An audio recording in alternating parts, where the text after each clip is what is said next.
Assalamualaikum Cak Is, Assalamualaikum Mas Agung. Waalaikumsalam.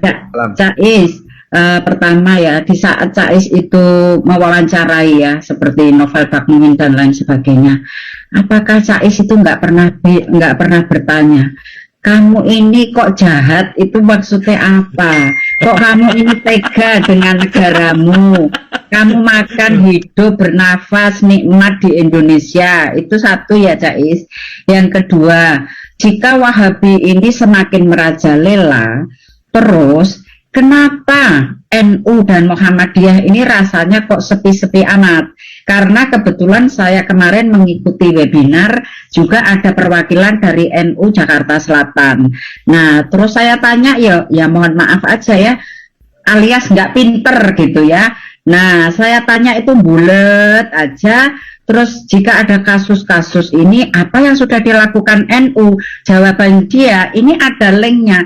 Loh, terus kalau sudah ada linknya, apa dikasih solusi, Pak? Saya tanya seperti itu. Dan itu bagaimana orang ini bisa percaya? Mohon maaf ya, Cais, bisa percaya kalau dia dikasih suatu permasalahan, tapi dia jawabnya hanya seperti itu. Nah, kemarin Cais, kebetulan saya visite ke Rumah Sakit Saiful Anwar. Nah, ke anak-anak kanker. Di situ ada 2 air galon sumbangan dari Al-Qodiri atau apa gitu ya. Nah, itu dokternya aja, padahal beliau ini dokter onkologi. Dia bilang ke saya, untungnya saya yang ditanya. Dia bilang ke saya, ini Bu Anca, air ini suci, air ini bla bla bla. Saya jawab, apakah air yang lain tidak suci, dokter? Dokter ini harus independen. Dokter nggak boleh memasukkan anak-anak kanker dengan hal-hal di luar ekspektasi itu. Saya bilang gitu. Nah, mohon maaf ya dokter, saya baru ketemu tapi saya sudah ngomong gini. Karena kita nggak boleh mencampur adukkan masalah kesehatan dengan hal-hal yang kita nggak jelas. Seperti saya dulu juga ngalami, Cais.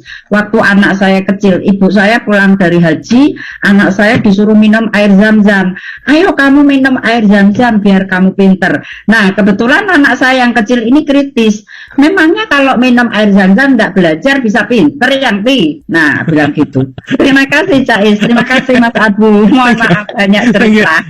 Ini menarik ya, karena kebetulan Pak Jokowi hari ini kemarin dia menegur WhatsApp grup di kalangan TNI Polri dan juga pengajian-pengajian yang diundang oleh ibu-ibu. Karena memang ini berdasarkan data, memang ternyata banyak anggota TNI dan Polri itu yang terpapar dari istri-istrinya.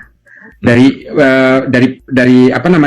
Bayangkari, dari Persit dan sebagainya. Itu banyak sekali. Temuan itu sangat saintifik, empiris, karena ada beberapa survei yang mengatakan banyak anggota tentara dan polisi itu yang terpapar dari istrinya.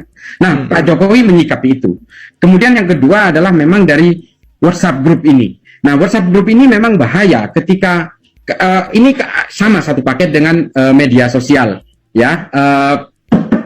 Media sosial ini memang menjadi satu alat propaganda untuk memasukkan, menjejalkan ideologi seperti itu.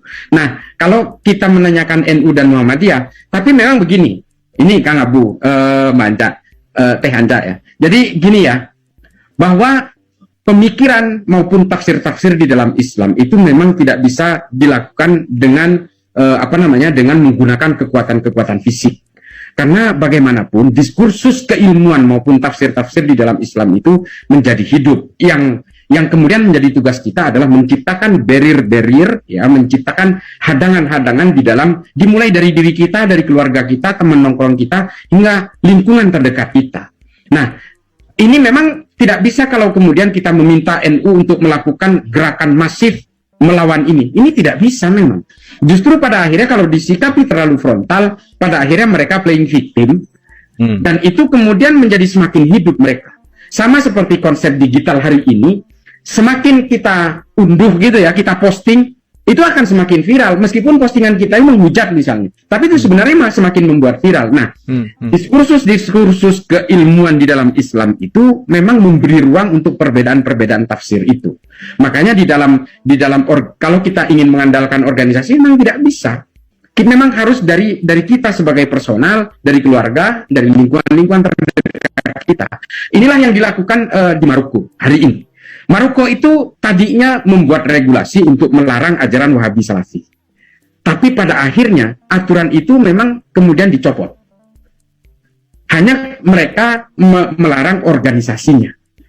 Karena memang kalau semakin mereka dibatasi, termasuk saya juga, teman-teman saya sering bilang bahwa negara ini harus membuat aturan pelarangan terhadap Wahabi Salafi. Semakin dilarang, mereka ini akan semakin besar. Karena apa? Mereka bergerak di bawah permukaan dan itu undetectable. Itu tidak well defined. Ini bahaya. Bahaya laten itu terjadi ketika dia dilarang dan dia bergerak di bawah permukaan. Ini bahaya memang. Nah, mending seperti ini tetap saja, tapi tetap kembali kepada konsep keilmuan awal seperti pada zaman abad pertengahan di dalam Islam, bahwa ideologi harus dilawan dengan ideologi, buku harus dilawan dengan buku, pemikiran dilawan dengan pemikiran. Konsep-konsep seperti itu hari ini itu memang harus dihidupkan. Tahafud al-falasifah ya kita lawan dengan tahafud at-tahafud gitu. Nah,